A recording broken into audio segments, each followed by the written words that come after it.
Kita berada di Kongsen, Kongko Seni. Nah, ini kita bersama Pak Aizulyanto dan Mas Joko Kisworo. Kita akan membahas banyak hal yang berkaitan dengan seni rupa, dengan kaitannya karya-karya lukisan Pak Aizul maupun karya Mas Joko. Juga kita bisa membahas tentang pelukis-pelukis lain yang mungkin sudah menjadi maestro, ataupun juga para generasi-generasi muda yang menjadi generasi penerus akan perkembangan seni budaya di Indonesia. Ini saya tanya ke Pak Aizul dulu ya. Pak Aizul, nih monggo silakan bisa dibuka maskernya nih. Nah, nih Pak Aizul. Konsep melukis buat Pak Aizul itu apa? Pak Aizul ini melukis secara abstrak, mengekspresikan jiwanya dengan warna-warna yang tidak terlalu rumit diruk-pikuk. Ini Pak Aizul konsepnya bagaimana? Terima kasih Pak Kris. Pertama,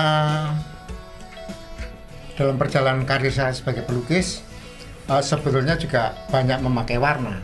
Tapi ketika dalam perjalanan waktu, saya akhirnya pada taraf atau tahapan menuju kepada kesederhanaan, Pak Kris.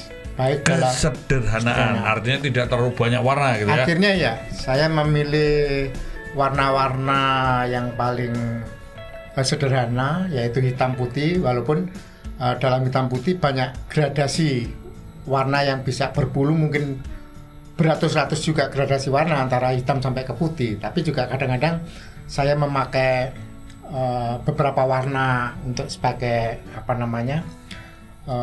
penanda menjadi sebuah kekuatan dalam bidang-bidang yang tertentu. Saya kasih warna yang sedikit, bisa merah, bisa biru, bisa apa saja, bisa orange gitu. Bisa menjadi terseimbang kan begitu ya. Jadi karya nih konsepnya apa yang Pak Aizul sampaikan di dalam karya-karyanya ini? Konsep saya dalam melukis adalah kejujuran. Artinya kejujuran itu saya mengeksploitasi diri saya, kedirian saya di dalam diri saya, melepaskan sesuatu yang pernah saya pelajari. Kebetulan saya beberapa lama menimba ilmu di beberapa tempat, tapi itu kan sebagai dasar saja. Suatu proses. Ya. Begitu selesai dengan pendidikan itu sendiri atau mencari ilmu dalam bidang seni rupa, maka penggalian pada diri sendiri yang saya utamakan. Menggali diri sendiri juga dengan berbagai pengayaan yang menggali diri sendiri dan mengkayakan ya dari proses pengalaman itu. Nah, sekarang kita ke Mas Joko Kisworo. Mas Joko, ini Mas Joko dalam proses belajar melukis dan berkarya ini, konsep atau pemikiran atau ide-idenya tentang karyanya ini apa? Baik, terima kasih Pak Kris. Jadi ide-ide dan pemikiran saya dalam konsep berkarya ini mungkin yang kekinian saya ya. Kekinian saya memang hampir sama dengan Pak Aizul nih. Saya sedang mengeksplorasi warna hitam sebenarnya. Akan tetapi hitam saya ini periode 2017 ya sini ya. Saya mencoba untuk mengeksplorasi memang karya tidak seperti biasanya. Jadi saya lebih fokus konsen kepada soul, jiwa. Saya mencoba mengeksplorasi jiwa. Pertama adalah jiwa saya, ya, untuk mengeksplorasi karya-karya yang jiwa yang diungkap melalui warna dan ekspresi. Gitu. Jadi karyanya sebagai ekspresi jiwa begitu ya. Betul, ya. Nah, ini kalau dilihat, mungkin kalau orang Bali mengatakan ada taksunya. Menurut Mas Joko ini taksunya itu apa gitu? Ya, menurut saya itu penting banget. Taksu di dalam ketika kita berkarya itu adalah totalitas jiwa dan kehidupan kita untuk bisa dikerucutkan ke dalam sebuah media. Nah, ini hasil dari explore saya cukup menarik. Kenapa? Karena setiap nafas ketika berkarya itu menjadi titik karya yang fokus. Jadi makanya saya berkarya dengan kecil-kecil. Pak, ya, konteks berkarya pada ukuran atau media ini bisa bervariasi. Kalau Pak Aisul mengatakan kejujuran, Mas Joko mengatakan sebagai ekspresi jiwa, jadi menggali dan mengekspresi jiwa kita. Betul. Kalau dari Pak Aisul, ini kira-kira tokoh-tokoh seni rupa Indonesia yang abstrak nih ya, karena sesuai dengan alirannya Pak Aisul, kira-kira pelukis yang ya patut kita untuk pelajari atau bahkan mungkin kita teladani atau kita juga jadikan semacam ya apa ya, mungkin menjadi bagian kita ini juga. Kalau zaman dulu ada nyantri, tapi ini ngalah berkah lah begitu ya. Karena belajar tidak hanya formal, tidak hanya di kelas, tapi juga dari hidup dan kehidupan seniman. Menurut Pak Aisul ini bagaimana? Iya, beberapa seniman atau pelukis abstrak yang ada di Indonesia, ada beberapa yang saya akrab bergaul, ada yang sangat populer dan tidak populer. Tetapi secara kekaryaan itu hampir sama ya. Seperti di Surabaya itu ada Rudi Esbandi. Rudi Esbandi menurut saya pencapaiannya sangat cukup bagus, tetapi secara popularitas mungkin orang awam juga kurang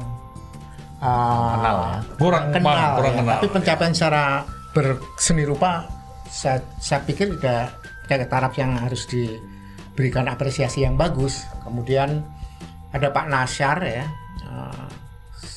saya lebih kagum kepada semangat dan jiwanya. Kalau lukisan itu urusan seniman sendiri-sendiri ya. Rudi Esbandi, ada Nasyar, ada yang Handrio mungkin. Tapi spirit mereka menjadi seniman yang harus kita pelajari bagaimana sih. Spirit menjadi seniman. Jadi artinya boleh dikatakan kalau spirit menjadi seniman itu harus komitmen, harus konsisten, dan bahkan mungkin bisa menunjukkan proses panjang yang tidak henti-hentinya ya. Jadi artinya tadi sampaikan ada Rudi Esbandi, ada Nasyar, ada Handria. Nah ini kalau Mas Joko kira-kira siapa yang mungkin menjadi referensi buat kita atau mungkin perlu kita ya setidaknya menjadi refleksi atas kita berkarya dan berproses ini? Kalau saya pribadi untuk referensi yang ya saya studi teks gitu ya, itu untuk abstraknya adalah abstrak Pak Afandi ya, fondasinya ketika berkarya itu Pak Afandi. Kemudian hampir sama Pak Nasyar, itu orang yang saya kagumi tentang bagaimana mengeksplorasi jiwanya kemudian menjadikan suatu objek pengamatan menjadi abstrak atau abstraksi, itu Pak Nasyar. Kadang-kadang kalau melihat seniman yang hebat, maestro ini kok kadang-kadang hidupnya tragis ini. Setuju nggak? Ini kadang-kadang biasa-biasa aja tapi nggak tragis kan gitu. Soalnya getihnya terlalu gitu. Karena mereka tuh tadi kalau ceritanya nih Pak Nasyar sampai disuruh keluar dari Balai Budaya atau mungkin yang lain nggak dikenal. Tapi kan mereka ini tetap meninggalkan suatu karya yang patut kita catat dalam sejarah seni rupa Indonesia. Ini menurut Pak Aisul ini pandangannya gimana nih? Ya mungkin Pak Nasyar memang perlu dibicarakan.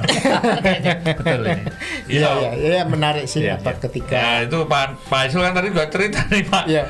Gimana? Silakan Pak ceritakan tentang Pak Nasyar itu. Iya sebetulnya pilihan-pilihan ya. Setiap seniman itu dengan kesadaran penuh dan di bawah sadarnya sudah memilih sih sebenarnya. Saya mengambil langkah ini, resikonya seperti ini, pasti sudah ada itu. Tapi jadi kan jalan hidup gitu ya Pak ya? Jalan hidup ya. Atau ibaratnya hidupnya dianggap jalan gitu atau gimana? Iya jalan hidup yang sudah dipilih Pak. Jadi nggak peduli dengan yang lainnya, yang penting terus berkarya atau? Seniman itu memiliki kebebasan untuk memilih. Dia memilih jalan ini ya dengan risikonya ini gitu Pak. Nah sekarang kalau kita tadi mengatakan Pak Nasyar, ini kebetulan kalau benang merah nih sama-sama ada yang sama nih Pak Nasyar. Menurut Pak Aisul, ini pengalaman pernah secara pribadi melihat Pak Nasyar dan pernah juga dekat tahu di Balai Budaya nih, mungkin bisa diceritakan supaya orang juga tahu bagaimana getihnya Pak Nasyar itu. Getih itu artinya totalitas yang tadi katakan, bukan sampai dipotong-potong berdarah-darah. Ya Pak Nasyar ya seniman yang benar-benar seniman sih, dia menampilkan semua yang ada di kanan kirinya selain seni lukisnya sendiri atau keseniannya sendiri, dia menampilkan hidupnya sendiri, keluarganya sendiri, dan yang lain-lain. Apalagi yang bersifat materi dia sudah dikesampingkan dia, itu pilihan dia, makanya juga mungkin hidupnya seperti itu juga, Pak. Apa namanya? Karena yang paling berkesan ketika dilihat secara pribadi apa, Pak?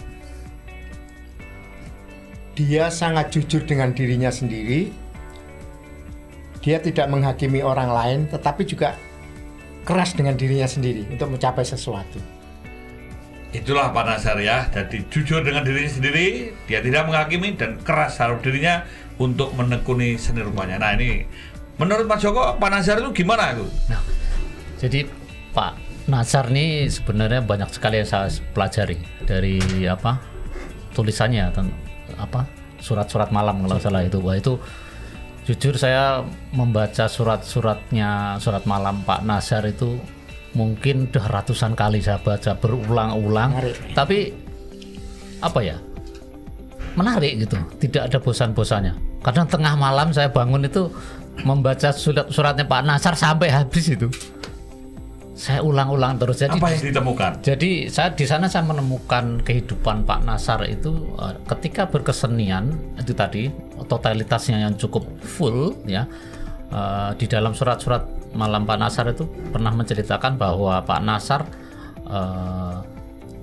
waktu itu di Balai Budaya dia melukis pelabuhan Kali Baru itu sampai puluhan kali bolak-balik melukis objek yang sama gitu, dengan kalau nggak salah dengan kertas itu bolak-balik dengan objek yang sama. Di situ Pak Nazar mengatakan saya belum menemukan rasa, dan Pak Nazar memang mencari rasa feel yang didapat ketika berkarya. Kalau pagi itu ada sinar matahari dari sebelah kiri katanya gitu sampai siang sampai sore lagi, dan dia bolak-balik itu kalau nggak salah dia menemukan baru satu karya itu juga ada kehampiran, jadi belum full gitu, dia bolak-balik, dan itu dilakukan berkali-kali. Di Bali juga mengatakan seperti itu, melukis objek yang sama bolak-balik ke tempat itu, dan ada kesulitan di sana Pak Nazar ketika habis melukis kan biasanya kalau dia mau tidur dijejer di surat malam itu, dijejer dilihat sampai pagi. Dan dia mencari ada apa ya di dalam kehidupannya dengan karya itu. Ya. Nah di sana pencariannya seperti itu. Berarti memang perlu ada geren, ada jiwanya, ada taksunya, ada kedalamannya, dan menemukan rasa. Karena seni bukan sekedar benda, tapi yang tak benda, yang intangible, syarat nilai, ekspresi jiwa, kejujuran, keberanian, jalan hidup, bahkan ini rasa untuk mendukung, membangun, bahkan memperjuangkan bagi peradaban.